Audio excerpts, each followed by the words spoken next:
Good day everyone, I am Suwaidi, an Aero student from WCC Benalonan, and for today, I will be discussing the major components of an aircraft. Major components of an aircraft.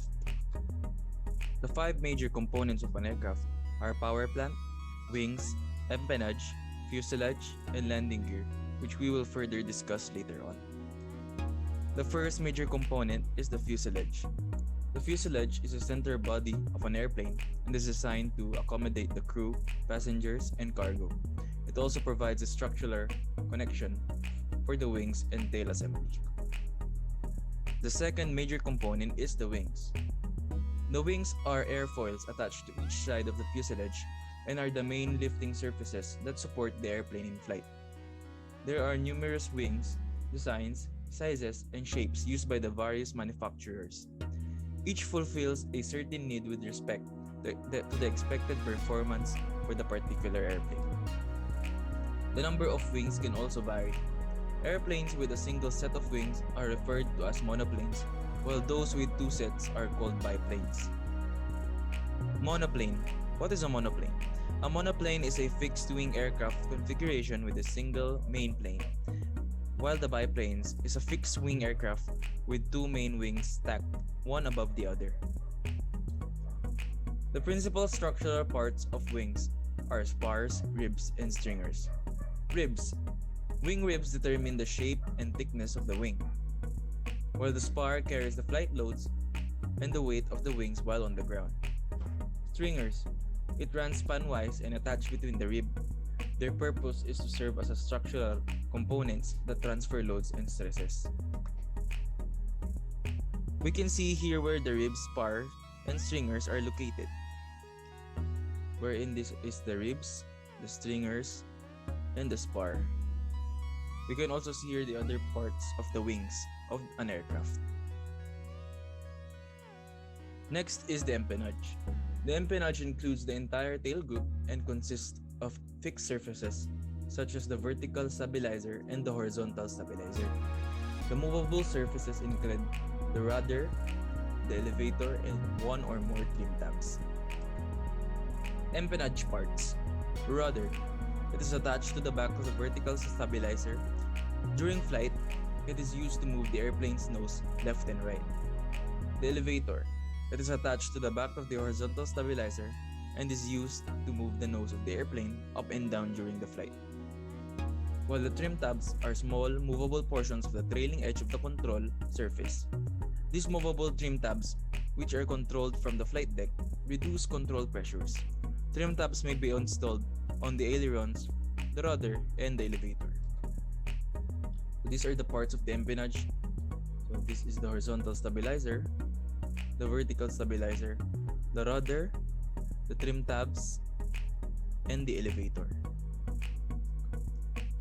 The fourth one is the landing gear, wherein the landing gear is the principal support of the airplane when parked, taxiing, taking off, or landing.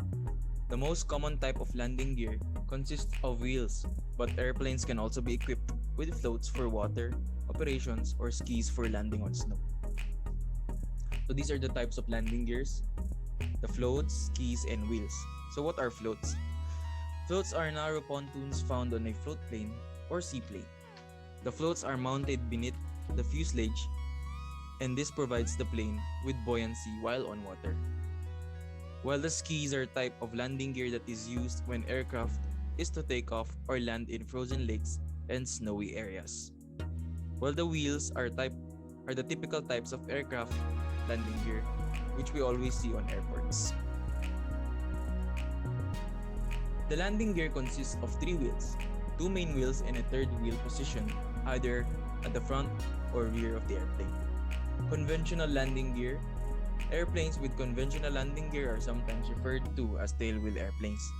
While the tricycle gear, airplanes with tricycle gear are sometimes referred as nose wheel airplanes. So this is conventional landing gear and tricycle gear.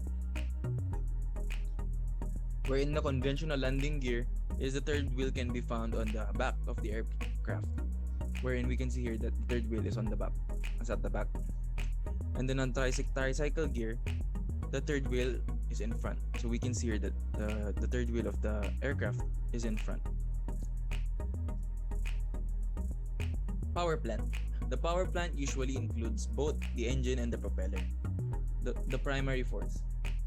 The engine is covered by a cowling or a knuckle, which are both types of covered housings. The purpose of the cowling or knuckle is to streamline the flow of air around the engine and to help cool the engine by ducting air around the cylinders. The propeller mounted on the front of the engine translates the rotating force of the engine into thrust, a forward-acting force that helps move the airplane through the air. The propeller may also be mounted on the rear of the engine, as in a pusher-type aircraft. Function of the engine is to provide the power to turn the propeller. So these are the parts of the power plant of an aircraft, wherein we can see here the engine, the cowling, which is the cover of the engine, the propeller, and a firewall. So tractor configuration. What is a tractor configuration? A tractor configuration is an aircraft constructed in the standard configuration with its engine mounted with the propeller in front of it so that the aircraft is pulled through the air. So that is the definition of tractor configuration. And while the pusher configuration is that the propellers are mounted behind their respective engines. So we can see here that the propeller is behind the airplane or aircraft. So that's all. Thank you. Thank you for listening. I hope you guys had learned something from my video presentation. Thank you.